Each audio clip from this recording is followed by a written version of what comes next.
Welcome to the Recruitment Rollercoaster podcast. My name is Hisham Azuz. Today I'm joined by Connor Hay, who is the team lead or a team lead at Org3D, who are a specialist recruitment agency that operate in data and analytics. Connor currently manages a small team of 3, including himself, and has been in recruitment for just over 18 months. So, Connor, excited to talk and uncover your story so far. I think I must just say that, obviously, how we got to this point, Connor sort of proactively reached out, said, look, been listening to the podcast and would love to just talk a bit about some of the things that I've done, learned, etc. over the last, obviously, year and a half. And look, I think it's so important to not, for me, there's no benchmark to get involved in this podcast, right? So like for me, it's just so important to give people like you where you're on your career to sort of say how it's going, what you've learned, blah, blah, blah. Because there'll be a lot of people that listen to this that are where you are or even before, right? And definitely if you're someone that has the right mindset, you should have the mindset that you can learn from anyone. Absolutely. Do you know what I mean? I think it's so important. So super excited to sort of unpack the last 18 months. Obviously, I know that when we initially spoke, you was on furlough and you've been back for a couple of weeks. So it'd be good we'll definitely cover sort of that experience because I think a lot of people can relate to that. But where I always like to start on this podcast, Connor, is how did Connor Hay enter the world of recruitment? Let's start there. Yeah, good starting place, and thanks for having me on, Hisham. It's really good to be a part of this. This podcast has helped me in many ways during my 18 months. I'm sure we can come on to that as well. But yeah, in terms of my journey into recruitment, I probably rather uniquely, I don't know if you've ever had anyone on your podcast who used to be or trained to be a Catholic priest before. No. I suspected that might be the answer. But yeah, that was my former path. Post-university, I was trained to be a Catholic priest in Rome. And oh my God. Yeah. I mean, it was great in many ways. You know, the pizza, the wine, met some good friends. But yeah, I've been trying to shake off the weight, still trying to do it now. So Rome is like, if you don't have much restraint on food and drink, it's not the place to live. But it was super fun while it lasted. And yeah, just like decided that wasn't the right thing for me. And I think really, actually, what helped me make my choice was when I went to see the rector. I was going to say if anyone knows who the rector is, but rector's a word doesn't get thrown around much, right? So just to kind of clue you in on that, the rector is kind of like the headmaster of like the priest training college, so to speak. I don't think he'd thank me for giving him that summary, but that's like effectively what he does. It's like there for discipline. And anyway, I went to see him, said, look, I want to leave. And he said to me, it's only right when you're making a big choice in life to seek the wisdom of a lot of people. And he mainly said that because we were supposed to be going on this retreat next week and he wanted me to stay and to see if I was going to decide to stay in Rome. So, but I thought that was good advice, actually, and I took that into my job hunt. So I know like loads of people fall into recruitment, but that wasn't me really. I think I took some time to consider like, A, what am I going to be happy doing, and B, like what matches up with my skill set. And I thought I took that advice from the rector of like speak to loads of different people, get a feel of jobs. Yeah, it's the most natural thing for me to have done would have been to teach. It's a bit of a joke that like most people who drop out the priesthood, they go into teaching because most of the time in seminary it's not spent like learning to do funerals or baptisms. It's spent studying really. So okay. Teaching was the most natural path, but I think that was a good lesson in itself, actually, not just to follow like what's expected. I think that was a good thing for me to take some time and to work stuff out. So yeah, I spoke to like loads of different people, got a feel of jobs. Recruitment popped up because one of my friends did it for like a year. He did fall into it just for some money. And I said, fair enough. That is one upshot. But yeah, he gave me a bit of a picture. So I added that to kind of my catalogue of jobs, right? And just thought I'd really explore everything, really. And yeah, I think why I landed on recruitment to actually pursue it was really looking at, what skill set do I have and what will I enjoy? So skill set wise, I guess it was really the ability to kind of communicate with other people, to understand people's problems and situations. Like a lot of training we got in Rome was like understanding people's positions and trying to provide a solution as well, in many ways. Obviously in a very different way, but it was still like the same kind of skills. So that appealed to me. And I also just liked the idea that recruitment was like meritocratic. It was competitive. I've been quite competitive, played a lot of sport. Used to be an Irish dancer as well. Played a lot of cricket. Nice. So yeah, I've done some odd things in my life. But yeah, I used to do Irish dance for quite a while. So all that stuff appealed to me. And then yeah, went through a great rec to rec. She got me 3 interviews at recruitment companies, and that was really like when I started to discover what it was like, I guess, really about. To be honest, in those interviews and those interview processes. So yeah, I had those 3 interviews, and they all progressed at a kind of similar speed. And yeah, I landed on Org3D, and I'm really glad I did. To be fair. Nice. Okay. Interesting story. Thank you for sharing. Definitely unique. Yeah, for sure. No, but I love that. I think you're completely right. I think what I love that you said about that is basically empathy, right? Being empathetic, being able to understand people's different situations, listen. So I totally understand why that's a skill set that you probably had to grow and become better with if you were training to be a priest. Because I'm pretty sure you've got to be a good listener. And yeah, you've got to help people sort of see where they can solve their problems or whatever, right? So I really like that. That's cool. So, okay then. So very quickly, so Org3D, so I guess just out of interest, what sort of drew you to them, would you say, out of the other 2 businesses? And what sort of helped you make that decision? Yeah, that's a great question. So I think there were a couple of things. I think firstly, like, it was quite nice actually, just in general, that I was going through those processes at the same time. So I was kind of getting to a similar stage where I could assess them kind of on like an even keel, I guess. So Org3D, as you mentioned, we do a lot in data analytics. We also have a team who does cybersecurity as well, but like, yeah, fast growth technology, really. There was another company who did something similar. And then the third company did like, they were more established and they did a lot in the insurance sector. But I think for Org3D, for me, there was a couple of like key things. A big one for me was the size of the company. And it would put some people off. There were only, I think, 5 people. I was the 6th, the first external hire for them. A lot of them came from a previous recruitment company. They'd all worked together. But I quite liked that. Like, for me, like the startup feel and being able to be a part of something and to grow something. Of course, it's always like riskier for sure, but I think that really appealed to me. A second thing that like stood out was the training. Like, my bosses were huge on like the training I was going to get. Also, because it was so small, I could like really tap into their knowledge, and I knew that was going to be key because I was so conscious that like I knew absolutely nothing about recruitment. I didn't know anything. I had no experience, so I was so conscious of like, yeah, the potential for me to be really bad at it, and I really wanted to be able to have people I could learn from. Yeah. And not only just like my directors, actually, like, because we were so small then, our investor, who's been a great mentor to me, I managed to get quite a lot of time with him, and he successfully grew a recruitment company, and he invests in recruitment businesses now, and he stayed a good mentor for me. But had I not joined them at that time, it would have been more difficult to establish that relationship. So I think those were 2 key things. One final thing to quickly mention, I think, is the vision. I think that's super important. Like, I really bought into the vision of the directors. They articulated it so passionately. It was something I bought into, and I think that was key for me. Like, if I was going to give it my all, because let's face it, recruitment's not easy. It kind of, you know, there's a lot of down days as well as the up days.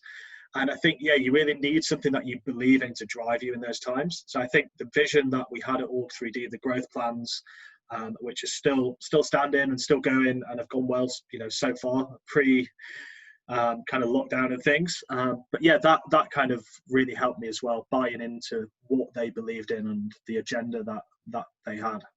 Yeah, that's really interesting. Okay. So how were your first couple of months in recruitment? First couple of months were actually like, performance-wise, like, not great. I'm not going to lie. How long did it take you to make your first placement?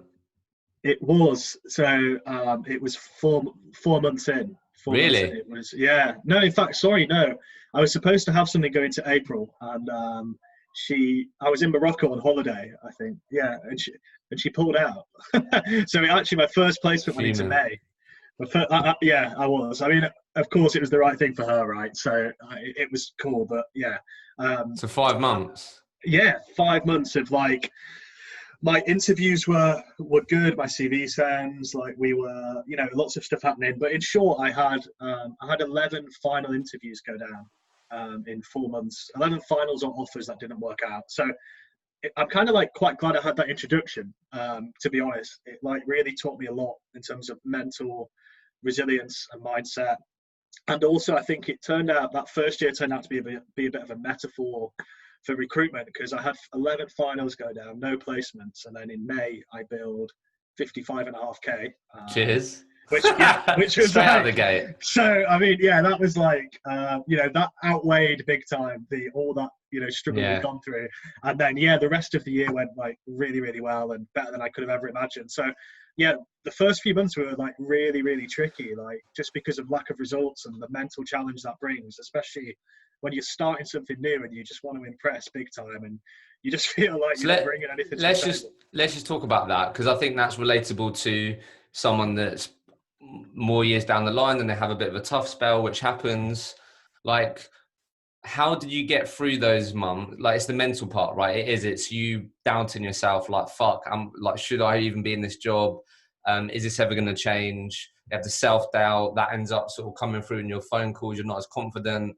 So like, what was the things that really helped you get through that tough patch? Yeah, no, I think you've hit something there. Yeah, whether you're new or whether you're seasoned, you're always going to have those those difficult patches. I think you're right. The self-doubt creeps in big time.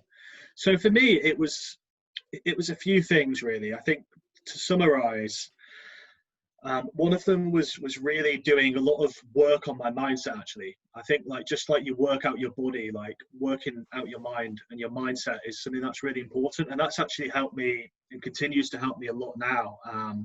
So I took advice of a lot of people in terms of reading, books to read, things that help me, all that kind of stuff. What books? What books really impacted Yeah, you? there's been some really good ones over the last 18 months. I think during that time, the first book I read actually was probably a stark introduction to reading. It was The 10X Rule by Grant Cardone. Oh wow, nice. And given like I'd never read a professional book, pretty intense, that book. It's a pretty big shift from the Bible, So I was hit like a storm, like, oh my goodness, what's going on here? What, had you only ever read the Bible before that? Yeah, that was it. No, I'm joking. Oh, right, I was going to say. No, not at all. But I certainly hadn't read like any self-development. Any self-development books outside of like a religious. Okay, so 10X Grant Cardone, start with a bang. Well, did that help you, or was there any other books that really helped? 10X helped. There was a book called The Power of Now as well, which I know you like. My boss helped me and introduced me to that. And yeah, because I think like that was a big thing for me. You touched on the self-doubt before. For me, it wasn't as much like self-doubt that was there, but a big factor for me, and I think hits a lot of people really hard. I see it a lot, and I think it's people who have high standards. They're usually people who achieve well, but they're also people, or can be people, who are very hard on themselves. Yeah. And I was so hard on myself in my first year, like really hard on myself. I remember my investor, when we were chatting, and he sat down to me and he was like, look, he's like, you're going to have to snap out of this or you're never going to enjoy it. He's like, if I'd achieve more than I thought I could, yet all I was focusing on was like the one big placement that dropped out. Like that. So when you start focusing on the negatives, that was like a real big thing to overcome as well, because in recruitment, they're always going to be there. And if you choose to focus your time and attention on them, you're going to be screwed mentally. So The Power of Now was actually a really, really good book. Yeah, nice. I really enjoyed so that. Helped you. That helped me a lot with mindset as well. And then anything else that you did or continue to do now that sort of has become sort of non-negotiable for you, maybe habits or sort of your own personal rituals that have just sort of helped you mentally with the sort of pitfalls, the ups and downs? Yeah, so I mean, my habits have changed. They've changed a lot for the better over the last 18 months. I'm actually currently doing the Miracle Morning, Oh, nice. If you come across that. So myself and my boss are doing the 30-day challenge. So I'm actually taking a lot out of that. So that's kind of my new routine. But I think in general, just like over the last 18 months, things that are non-negotiable that have helped. Certainly the reading. So I read every day. I mean, I looked like quite an academic background before, so I quite like reading and learning. Um, Seeking feedback as well. That's like a habit that I really try to look at, particularly like my first year. But even now, it's like you can always be learning so much off other people, and I think that comes from like it feels ironic sometimes to say, oh, I'm a humble person, because by nature it's like it seems a bit weird. But what I mean by that is like I recognize that there's no way I can do this by myself. Like I recognize the need for help. So that's a big thing for me. But yeah, in terms of habits, always feed my mind with positivity in the morning. That's key. My mornings have become super key. Always feed my mind with positivity. Exercise as well. So when gyms are open, I'm usually in the gym in the morning. At the moment, I'm getting lots of walking done, but that just gives me like clarity of mind. And kind of just gives me time to really have some time for myself as well before the day kicks in. And then finally probably just getting my diary in order, like in the morning. That's become like sacrosanct now. In the morning is like get that, because otherwise you can be like, oh, I'll do it after the meeting, I'll do it after, then a call comes in, and before you know it, it's like midday and you're like got no direction. So for me, positivity, exercise, and getting like a good structure then for the rest of the day are like they've been pretty present.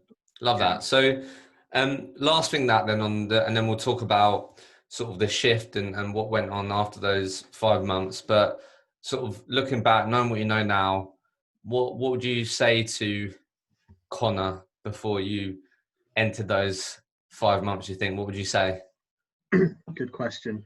I mean, I think in one way I wouldn't change anything that happened, because I learned so much from the mistakes. Like I learned a lot more from the mistakes than I did from the wins. But I think if I was to give myself some advice that would have made me significantly better, I think it would have been, first, as I just touched on, would be go easier on yourself, because I think mentally I was draining myself like every day, like fretting about nothing happening or nothing positive or nothing I perceived as positive happening, because I was so focused on the short term and the results. And that's a big thing for me now, is I always look at the big picture and the long term, and I know things will work themselves out if you trust in a repeatable process that works. Things will work out in the long run, and that's what happened over the course of the year. But in those 5 months, I was mentally draining myself.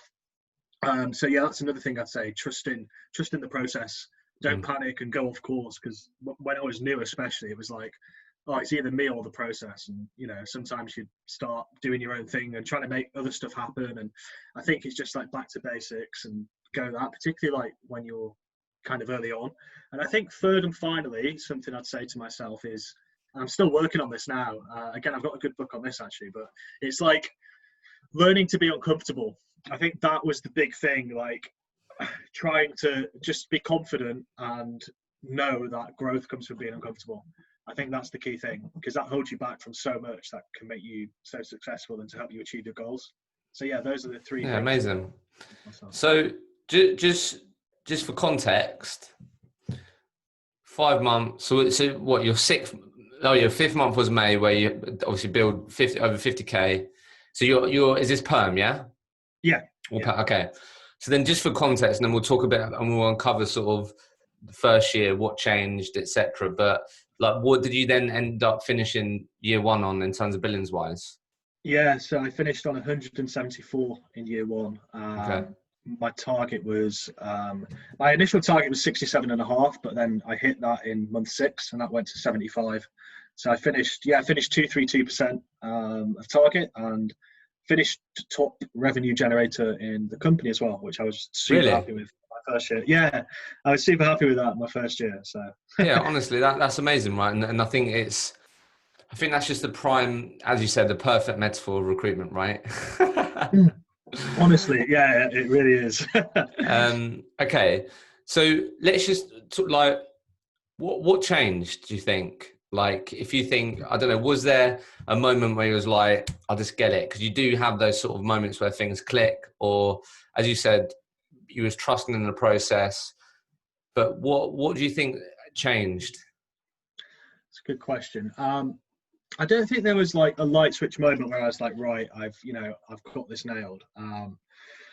I still have, I've had a good year this year as well, but like self-doubt still creeps in sometimes, right, when you're having those little patches. But I think I really learned, to trust in the process. We've gone over that, but that was a real big thing for me, was like, once it was almost like the floodgates opened and May was like boom, boom, boom. And I was like, right, this hasn't just come from something I've done in the last week or the last 2 weeks. It's come from the fact that, I've been doing the right things consistently for enough period of time that you have to be, I think in the long term, if you do the right things over a long period of time, you have to be unlucky to kind of not at least do okay. So that was one thing. I think the second thing though was like, I just really, really read like a lot of books and absorbed a lot of content. Yeah, and just absorbed a lot of content. Like, even if you don't like reading, because sometimes people say, oh, they don't like reading. It's like, well, that's fair enough. But there's like audiobooks, there's YouTube, there's even videos on LinkedIn, there's webinars, there's like whatever you want to tap into, it's there to tap into. And I think I just really, really like became almost obsessed with consuming content about sales, not just recruitment, but just about sales and just about mindset. And I think that helped me a lot as well. And there was some like specific sales, I guess, sales people I looked at. I looked a lot at Grant Cardone, and he did help me actually kind of.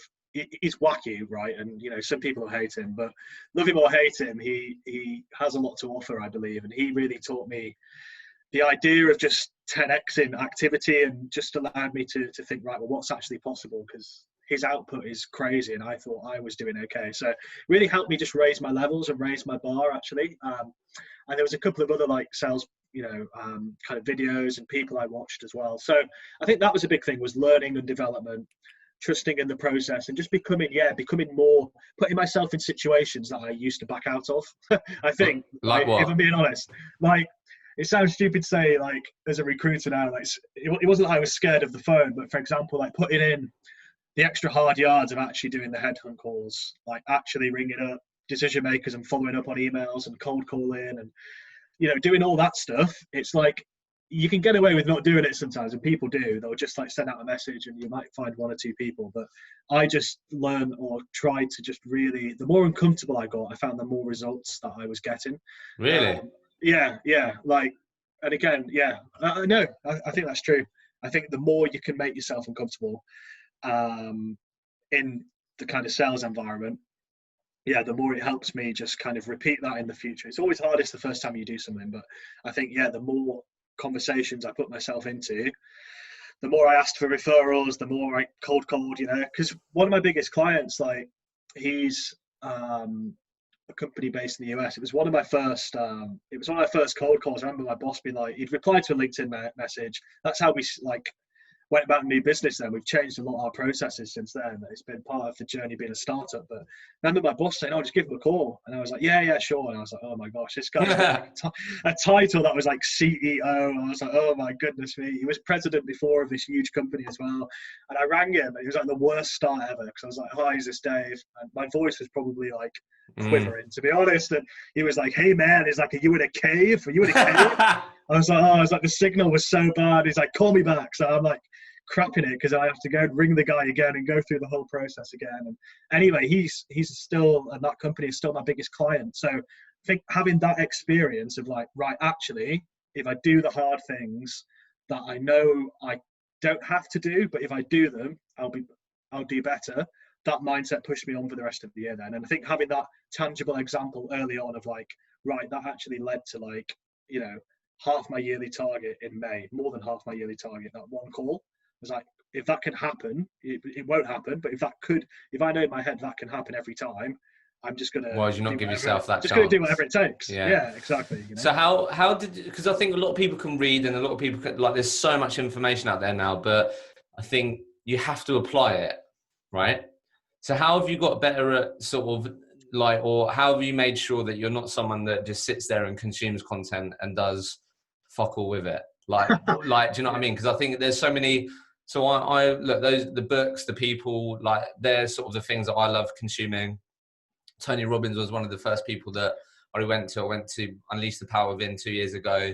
And like, so, and like, I think you can very easily just always be consuming, always be looking for that sort of perfect way of doing, I don't know, just always looking for something that you think can solve your problem.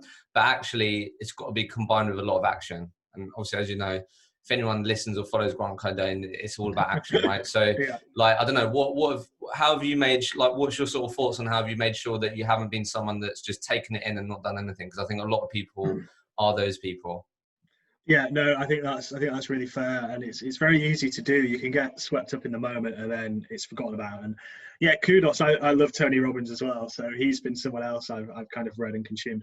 But yeah, I think you're right there. It's like action is key, and that's what creates habits, right? And that's really what I think I've managed to do, is cultivate some good habits. I've still got plenty of bad ones and things I need to work on, but I think that's been part of it. Is like, for example, if I consume something, I don't expect that everything I consume is going to like kind of really resonate with me. I think you get a couple of ideas from a book or from a video, and you'll get the odd thing that really hits you. So I don't try and apply everything I read. I think that's the first thing. It can be like way too much. So I think find things that really like resonate with you, and that you actually think, right, actually that could make a difference, that could help me.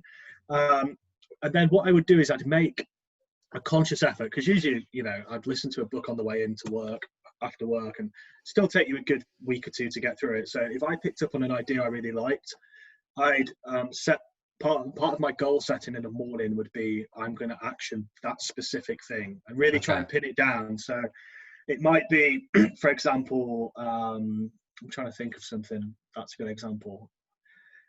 I guess I actually had one recently. This wasn't something I read. It was kind of an idea, but I came up with it by myself. So part of the Miracle Morning is these like affirmations and visualization. And that was like super foreign to me. I was like, this is really weird. Day one in my bedroom at 5:05, like trying to like visualize my life. I was like, this is crazy. But it did help in some ways. And what I took from that was like having an affirmation and having a visualization, like keeping in mind why you're doing what you're doing. I think like that really helped me, for example. So I was like, right, okay, I need to actually make sure I do that. So if on my cold call blocks now, as I start, and this will sound crazy to some people, but it's helping me in the short term. So as I start, I'll say to myself, look, right, be grateful. I will make some affirmations, be grateful for what you've got, and be grateful for the opportunity. And I let that fuel me. And just before someone picks up the phone, you always hear that like, and you think, right, okay, I'm on now, I'm here. I always say to myself, I'm probably not going to die in my head. And then I go for it. But like that's, for example, like one idea I picked up was from the visualization. But like what I did was I made it my goal, and I wrote it in my diary every day. It's like, I'm going to do that. And now it's become a habit. And now I find myself just saying it all the time. I'm like, tried to ring my friend the other day, and I started saying, be grateful. I was like, no. Switch off. It's just like, so I think that's like a really key thing for action, is find a couple of ideas that resonate. Yeah. Don't overwhelm yourself, and dedicate, a week or two to really enacting that habit, and then move on. Because it only takes a few weeks, and then it becomes like clockwork, doesn't it? So. Yeah, no, I love that. Really good advice. What's been the most impactful thing you've learned, you think, that's sort of helped you, or even in sales, business development, or just in that sort of coming up to the end of that year? You said obviously reading and learning, you really just immerse yourself in it. But anything that sticks out that sort of has really impacted you and has really helped? Yeah, I think in terms of the business development, and obviously, like given the current situation, that's like that's most of my role since returning from furlough the last few weeks has been really heavy on business development, which I enjoy, but nevertheless is it's tough. It's a tough grind every day. So I think that little affirmation thing I mentioned is kind of helping me. But I think like a big thing for me, and it's come across in a few different books actually. I think Simon Sinek's Start With Why is one. There's a book. What's that book called? I think it's Mark Manson's Something I've Not Given a Fuck. Something like that. But a couple of different books, and like something I've really picked up actually is like keep the why at the front of your mind. Like, why are you doing this? Because I've found like, the crap days in recruitment, or weeks or months, and let's face it, they all happen. And I'm only 18 months in. I'm sure, people much more senior have had much more troubling periods for longer periods of time. But I think like when it gets like that, it's like, there are various things that help you through it. But one big thing that helps me push myself and has helped me maybe make the extra calls or send the extra emails or work on the personalized video outreach or whatever it is like, right, why am I doing this? What's my end goal? What's my dream goals? And that's something actually I've learned, is to be able to dream a lot bigger. It was very good. Our boss not helped us, but he like set us on the path of trying to put together a life plan. And when you're like 25, that's like really, really difficult. Yeah, it is, yeah. Especially in this like environment. There's so many variables, right? So, but actually working towards that and having a clear picture, and of course that might change. Yeah, but it's like, here's what I want. And if I want to get there, I know I need to do like this action or this core block or this whatever it is, that's going to help me get there. And I think that's really a big thing for me now. Is like, I'm just, everything I do, I try and do it with a purpose. I love that. That's yeah. And I think if you haven't even thought about that, that's when you can find it really tough. Because if you're, that's going to really compel you to carry on and make those difficult calls. And I think that, honestly, I think that's amazing that you've really been able to cultivate that mindset and think about it that way so early on, and not think about it as just a job and I've just got to hit my sales numbers or whatever, right? Okay, so let's talk about sort of going into the obviously second year, and we'll segue into sort of, I'd love to definitely talk about the business development piece in the current market, because I think a lot of people will be experiencing that. But how did you, because I know that obviously you had a really good start to this year, right? Had a really good first quarter. And then obviously coronavirus, right?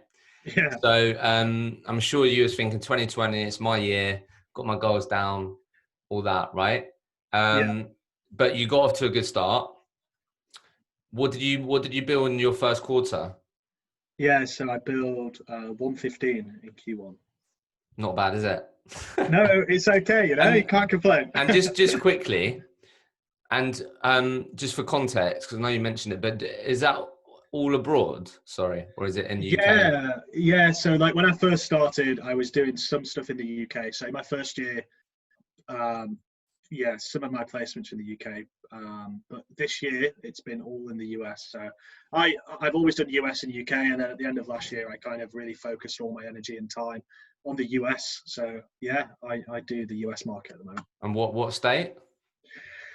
So at the moment, there's 3 of us who do the US in my team, and we all cover the whole of the US. So we're going with like that idea of critical mass, really. We do a lot in New York, that's probably a big hub. But yeah, throughout the US, like there's a super big culture over there of hiring remotely, and so many of my customers will just say, like, I don't care where they're based. So it's super helpful to have that coverage. So yeah, big old territory at the minute. And hopefully as we grow our team, that's when we're going to be able to niche down a bit further. But yeah, okay, mainly the US. So before we talk about sort of, how you like the period of going on furlough and how you sort of found that, blah, blah, blah. How is it? So what's it been like penetrating the US market? Like, what are some of the things that you've had to learn, or how you've had to change your approach? Obviously, you're born in the UK, right? So, what are the sort of nuances that you've had to adapt to and picked up on? Like, how's that actually been sort of selling and building relationships and being a recruiter in the UK, but for the US market? Yeah, good question. I don't want to put a downer on the UK here. I love British people, but actually the US are like just super positive on the whole. Of course, you're always going to get like, bad reception from some people, and, that's just the nature of sales, right? But on the whole, like, yeah, people in the US are actually really receptive to kind of hearing you out, like opportunities, and, BD is a bit easier. So actually, yeah, it's kind of. Why is BD a bit easier? People will, twofold actually. Firstly, it's easier to get like contact details for people in the US. They don't buy into the whole GDP thing. So ZoomInfo and Lusher, they're like really good for numbers, and people don't get pissed off really when you ring them on the whole. So really? Really, like of course, like every week I get a handful of people who aren't too happy I've interrupted their day, which is fair enough. I don't want my day interrupted sometimes, so I get it. But yeah, on the whole, they're a bit more receptive to at least hearing you out, I find. So it's not that it's easier necessarily to convert, but I think it's easier. They normally will give you that opportunity to do like your personal pitch and why you're calling. Yeah, Yeah, they'll normally let you say who you are, why you call in, and then if they're not interested, they'll let you know. But they'll at least normally hear you out. So I think they have a slightly different perception or approach. Maybe some stuff I've done in the UK, it's not been quite as positive as that on the cold outreach calls, right? So yeah, I found like that's actually a bit of an interesting difference, that they're a bit more receptive to hearing from you. That's interesting. And have you not had pushback then on like you're in the UK, or I don't know, like how do you approach that? Yeah, no. So we have, like, on the whole, no. I'd say most people don't flag it, but yeah, certainly some companies are like, "Why should I work with you when there's, you know, hundreds of recruiters in New York or wherever?" So I think for them, like, it always, How do you handle that objection? yeah. So it always falls back to me on like, well, it's the strength of my network, right? So I've been doing, the US since day one, so like 18 months, but predominantly like full force for like 12 really, of like all out US pretty much. So for me, it's like, well, that's where my network is, that's where I already have people who could be relevant to you. And that's usually like a good kind of pitching sign. I've also got some like, I've also got a good video case study of a client I work with in Boston who did some like great work for us just on like how good it's been to work with us, and also like how the time zone and all that stuff isn't really much of a kind of difference for them. So, but yeah, I think that's the big thing, is like, it's just where your network is, isn't it? You can, with the like how connected we are in this day and age, you can kind of do any market, right? Yeah. To be honest, so yeah. And then have you found, a lot of people say obviously the fees are bigger in America? Have you found it easier to, obviously you did a bit in the UK, obviously we all know UK people in your office unless they all do US, but like have you found that you've been able to negotiate higher percentages? It's a good question. Yeah, so we don't do too much in the UK. We do have some clients in the UK, and we have a guy who does Europe as well. But yeah, on the whole, I'd say negotiation in the US is, yeah, it's usually pretty reasonable. You usually get pretty close to what you're asking for. On average, what would you say the average percentage is typically? Because in the UK, it's, I mean, if you're in a good place, it's like 20, maybe more than that, right? If you're decent, but a lot of people will be working at 15%. During this period, they would have dropped that percentage to 10% and under. Yeah. Like, so what have you found has typically been the sort of average percentage you've been able to lock in? Yeah, good question. I think on average it probably is 20, or maybe slightly higher. I'd say 20, and we get a few at 22 and a half, 25. So Yeah. probably 20, And 22. then the salaries tend to be bigger. Yeah, so the salaries there are pretty good, to be fair, especially when you're doing states like New York, like San Francisco as well. Just like the standard of living is so much higher. And I remember like one of my first calls at Org 3D, like, bear in mind the background I'd come from. I was on like £250 a month, like training to be a it was not a lucrative. Like, I remember in May, in my like big month of commission, it would have taken like 12 years to earn that as like a Really?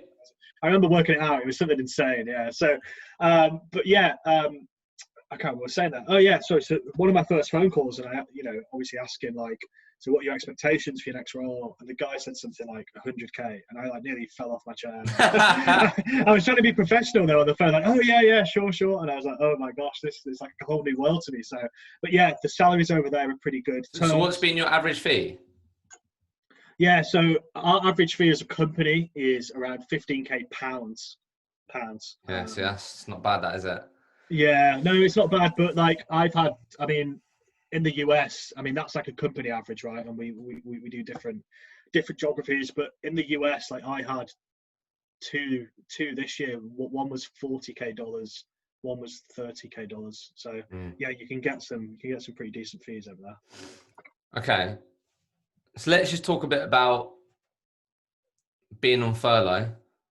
Great start to the year. Coronavirus hits. Obviously, America's been hit bad as well, right? How like what was going through your head? Like, I don't know. How did you do? So how long was you on furlough for? 6 weeks. How was it? Yeah, it's funny. Like, I think you've put it in a good way there. Like, that was my mindset. Like, I'd had a really good Q1. I had some stuff that was going into Q2. Some solid like last minute deals that were pulled, as everyone probably has experienced. But yeah, from like a psychological standpoint, I was like, yeah, this is going to be a tremendous year. then all of a sudden, like the rug's pulled from underneath your feet, and you know things dropped out super quick and all that. But yeah, for me, furlough was like, it was okay. You know, I just tried to make the most of it. Because I knew that it was the best thing for the company. I think like I really feel for people who are on furlough. You know, some people say, "Oh, well, it's you're off and you're getting paid, so what?" But I think like for me, or from my perspective, like when you're like part of a company and the type of people that like good recruiters are, and the type of people we try to hire, like they really, really want to help that company in a tangible way, and they want to make a difference. And the hardest thing to do when you have that mindset, I think, is to sit on the bench, so to speak, and not be able to make a tangible difference. So I think like that bit is hard. But yeah, I just kind of tried to make the most of it and just think, well, it's the best thing for the company. So I will, you know, I'm sacrificing myself in a different way. I'm not doing the hard BD yards, but I am saving them, you know, cash flow and helping them and just doing what's right for them. So that's kind of how I viewed it, really. I just took loads of time to read, try and do some things I enjoyed and relax. And I've come back nice and fresh. But yeah, the two people in my team, they're coming back on 1st of July, so not long now, but they've been off even longer than me. I stayed on for a little while, so they've been off quite a while. And yeah, they're just chomping at the bit to get back. And I think that's a big thing I've noticed since returning is like, part of like life for me, and like not to get too deep, but it's really about doing something purposeful, like finding something meaningful and like adopting responsibility and like really going for that goal. And I think like when you can't work, that's like really hard to do, because a lot of people's goals and purpose and what they want to achieve is around their career, right? So for sure. Yeah, it was difficult in some ways, but also yeah, I tried to take it as like, right, this is the only chance I'll get before I retire to do this. Try and be positive and just try and do what I can do. And yeah, just did some golf, did some reading and all that stuff. So yeah, nice. It was okay, but I'm glad to be back. And what was it like getting back? Because I think this is what's going to be interesting, right? I recorded a podcast earlier with, I think there's a bit of a balance that like 6 weeks on furlough, like my girlfriend's been on furlough from the very beginning, and it's been a roller coaster, right? Good days, bad days, more productive weeks, less productive weeks. But I think if you're someone that's found it really hard to be productive, and you get the analogy that a lot of people have been using, which I think is a good one, is off the bench and on the pitch, right? Yeah. Like that, it's going to hit you like a ton of bricks as to what the market's actually like, right? So as you said, you've been solidly business development, you need to get business on roles that you can work, because I'm assuming that you had a significant drop in positions. So coming back off furlough, relax, as you said, golf, reading, relaxed, into the quote unquote real world.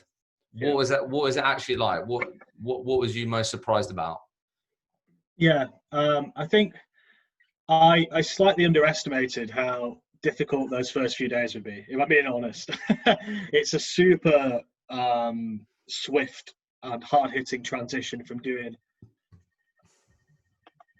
absolutely nothing to being like 100 miles an hour again. You know, that's like a really hard transition. I think, like, again, going back to this earlier, is like, don't be too hard on yourself in those first few days, because it is difficult, as much as I was excited to get back. So that was the first thing. And I think, like in terms of market, it was actually, for me, strangely, it's been better than I expected. And I don't mean to sound positive, like everything's fine. It certainly isn't at all. And yeah, my big push and our company's big push is still very much on jobs and business development. But yeah, that period, like just before I went on furlough, that was probably, like, for me, like just like the lowest point in terms of like ability to succeed, because I think it was just like, I was just making so many calls and it was the same thing everywhere. Everyone was in a state of panic. No one was hiring. Yeah, we had offers pulled, as everyone probably did, as I said, and demand just fell through the floor. So I think, like, the positive is that I think things are certainly picking up a bit. Certainly in my kind of area, anyway. I can't speak for recruitment in general, but I certainly feel from what I'm hearing that things are starting to pick up a bit, which is good. But I think, just like, don't be too hard on yourself in those first few days. Yeah, I think like that was like the big thing. Because what market are you in again? Sorry, what do you recruit specifically? Yeah, so I specifically do sales roles within, broadly speaking, it's the data analytics space, but I've historically done a lot within like marketing technology. So Okay. marketing technology So analytics. how have you been approaching business development, Connor? Because that's going to be a push that everyone's going to be told that they need to focus on. You need to get jobs, you need to like new clients or even existing clients. But like, how have you been approaching it, and how's it been going? Yeah, good question. First back, like my first week was really like, yeah, is there any low hanging fruit? Which is like reach back out to all existing clients, see what's happening on there. And, you know, a lot can change in a short space of time, right? And 6 weeks is a decent period considering what's been going on. So that was my first port of call for like BD is like, right, what's out there? Secondly was like, who have I had conversations with? You know, I always keep a list of like people I've had meaningful conversations with, people who reply or at least engage with you as a recruiter. You know, they're at least more likely to have a conversation. So that was like my first like week's project really, was like re-engage with all customers and also candidates as well, right? See what they're doing. They're like super important. Obviously, a lot of them have been hard hit by layoffs. You know, they've been let go or they've left of their own accord with things happening as well. So yeah, I think that was my first week really. It was like reconnect with Yeah, that everyone makes because sense. that's like the hardest bit, I think, actually, going from like, you know, when you're used to having, if you've been up and running, you're used to having a pipeline, you're used to talking about interviews, talking about CVs, and a couple of people in the cyber team had carried on. So when I'm coming back and my big achievement is like, oh, I spoke to a couple of people today and they're like, oh, I've got an interview. And it's hard mentally, actually. So I think like be prepared for that. If there's people in your business who have still been going, try and remember that like you're coming back to a standing Yeah, start. It's that's a like good point. effectively you may as well start again, you know? Yeah. So that was like a really big thing. It was like, yeah, it's like starting again almost. So yeah, BD, I initially reached out to all those people. And it's really been, yeah, back to the drawing board. And we're having a lot of conversations at the moment. I think this is important for companies as well, is like taking this time to really think, innovate, and create like new strategies and, you know, just kind of try different things. It's not to say to be reckless and abandon what you're doing if it's working, but I think like we're going to come out of this with some new business development strategies for sure. I mean, we've typically, you know, gone out and spec'd out candidates quite a lot, and that that works and has had success, and it's having more success now than it did 2 months ago, right? For sure, we've had a couple of clients and a couple of interviews. However, you know, in where we're normally in a very candidate short market, and the That's market I changed. work in, and everyone will speak to an overachieving salesperson, as you said, that's changed big time. And so yeah, so we're looking at, you know, how we can sell in terms of our services, us as a product, you know, in terms of can we help people hire, for example, by saving them kind of revenue if we were to do a 12-month contract. You know, there's lots of Just various trying to ideas. innovate. Yeah, yeah. Yeah, really, yeah, yeah. So that's kind of a big thing we're doing at the moment, and seeking, you know, help and really reaching out to those people who are also business leaders, particularly like my boss is doing that, and just getting some really solid advice on like what's working. Because I think I hate that word. Everyone says it, you know, unprecedented, but it is different for sure. And yeah, what's like worked in the past might not work now. So I think that's the thing, is to be able to like embrace change as well. And that's something we're experimenting with, using, for example, video, voice notes, trying loads of different things, not just always pitching out candidates, trying a different approach. So Mm. yeah, just So really seeing being what diverse. works. Yeah, And seeing what obviously, and works. then obviously, so when you came back, you had 0 jobs. Yeah, zero And jobs. then, so where are you at now? So it's 3 weeks in, been to business development, been trying different things. Where you like, how Yeah, many live jobs have you managed to pull? I've And got obviously, so go on.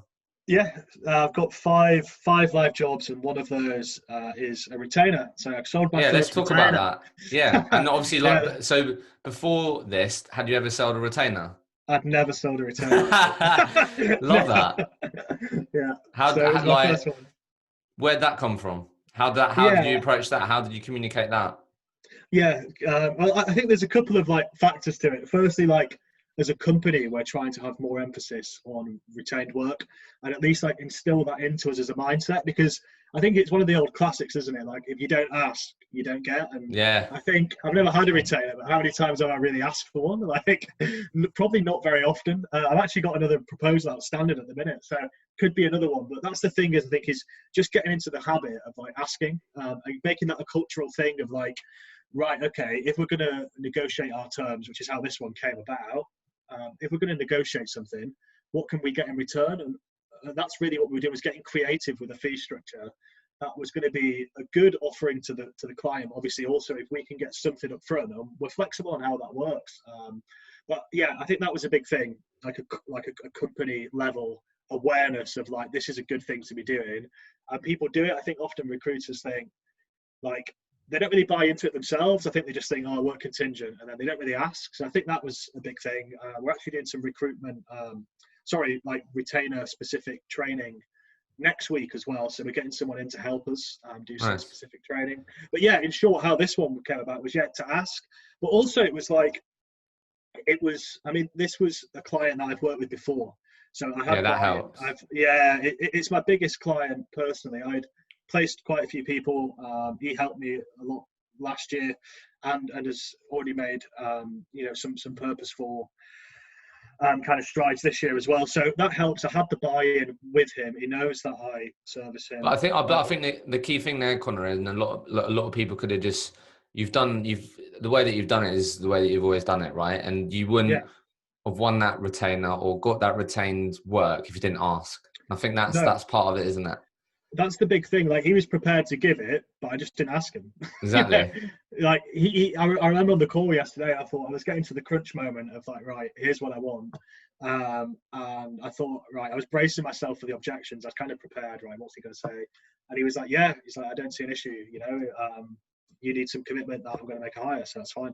And he just came through it. But I think in your head sometimes, I'm often guilty of this actually. I had a really good placement come from someone who I wasn't going to call because I didn't think the company was going to be relevant. And it turned around in a week, and it was a 20 grand placement in the US. And I thought, I was like, not going to call him. And my boss was like, no, just give him a call. That was pure luck, because it was like an American guy, and it was like an Italian company, and the CEO was in London. I was just like, I can't see this panning out. And anyway, that happened. It happened to me again with like a Swiss company. I got a roll on with them in the US. They have no one in the US. And I was like, oh, he's not going to be looking, and it came on. So I think that's a good lesson, is sometimes you can put your own mindset and thoughts into the other person, and you project that, and that talks you out of so many questions. So I think, just like get rid of that and ask the question, and you might be surprised by the answer. and look, before we finish, what's, because I think a lot of people can get value out of this. What, as you said, you've been trying different things, you've been trying to innovate. What have you noticed in the last 2 weeks that sort of helped you cut through, or that has had a bit of an impact on the business development side that you've noticed? I don't know if it's sending out video outreaches or voice notes. I don't know. Is there anything that sort of you've actually been really surprised with that's done really well? Or we're certainly trying video. That's like obviously a big thing. We've not done it long enough to see if it's having huge results, to be honest. But that's certainly something we're trying. LinkedIn Connects is something that sometimes we forget about, but actually just putting a little pitch in there and getting them connected, and then once they're connected, you can send them a personalized video or a voice note. That helps. And something I've been doing on my voicemails that actually I've had a few callbacks from, and even if they don't call me back, they'll reply to the email, which is quite nice. I don't have to leave them another 4 voicemails that week. Is my last line, I just say, if I don't hear from you, I'll follow up with you on Wednesday or Thursday or whatever, and they know I'm coming for them then, and they give me a call back. So that's actually something someone told me. I think they read it on LinkedIn, but it seems to work, to be fair. They seem to be not on everyone for sure. Those people don't listen to voicemails, but I've had a bit more response and a few engagements from callbacks actually, from just letting them know if they don't call me back, I'll be calling them again. So. Love that. So look, Connor, before we finish, if I'm listening right now and I'm a recruiter, I'm due to come back off furlough July the 1st. You've been back on the pitch now for the last couple of weeks. What should I be thinking about, and what would you be saying to me? Yeah. I think firstly, something I shared with my own team was my mindset was like, this is going to be hell, but I was prepared for it. I was like, this is just part of what we have to get through. But that's because the experience I had prior to furlough is very different to the market now. It is picking up a bit. So I think first, mentally, try and stay positive. I read a really good book just before I came back that I'm convinced has helped me. I think it helped me with the retainer. It's not a sales book, but I think the mentality of the book helped me with the retainer. It's called The Obstacle is the Way by Ryan Holiday. Such a good book. I've had a few people recommend that. But I think that actually helped me, because my client threw up an obstacle, and the resolution has led to a retainer and of no less of a fee. So I think that book helped me, but it also helped me mentally just be prepared for things and just have a good mindset. So I think that's the key thing, is be optimistic, because it's not all doom and gloom, and it's not as bad as when you were last on furlough. I think come back with high levels of energy and activity. I think that's the key thing. It's still like pretty big on quantity at the minute, just by nature of the market. But I think also, like, don't be too hard on yourself as well, and continue to kind of learn and develop and feed your mind with positivity between now and your return. And particularly when you get back in those mornings, just feed your mind with positivity. I think that's really helpful given the circumstances we're in. Finally, keep your end goals in mind. That's helping me. Remember why you're doing it, and that this will pass. This will Love pass. that. Honestly, Con, absolutely love the mindset you've cultivated, mate. Honestly, I think it's awesome. So look, last question. What's Connor most excited about in a post-COVID world? What are you most excited to do professionally, personally? What are you excited about? Personally, I'm most excited about going on a holiday. I love traveling. I had a trip to Italy booked to go back to Rome. I had a cruise booked as well, and obviously they've hit the dust. So I'm super excited to personally to get back on a holiday. Professionally, I'm actually really excited. As corny as this sounds, it's true. To get back into the office properly. I'm doing like 1 day a week at the minute, but there's only 4 of us in. It's all very like surgical, obviously, with distancing, but to be able to get back in the office and just have that buzz, and I think that's going to like just drive everyone on. And I know that we'll all achieve so much more together when we've all got that, kind of togetherness in the office. So professionally, I'm really looking forward to actually getting back in the office. Home working's been great, but yeah, there's nothing like that buzz on a sales floor in the afternoon. Connor, it's been an absolute pleasure. Thanks, Thank you. Hisham. Really appreciate it.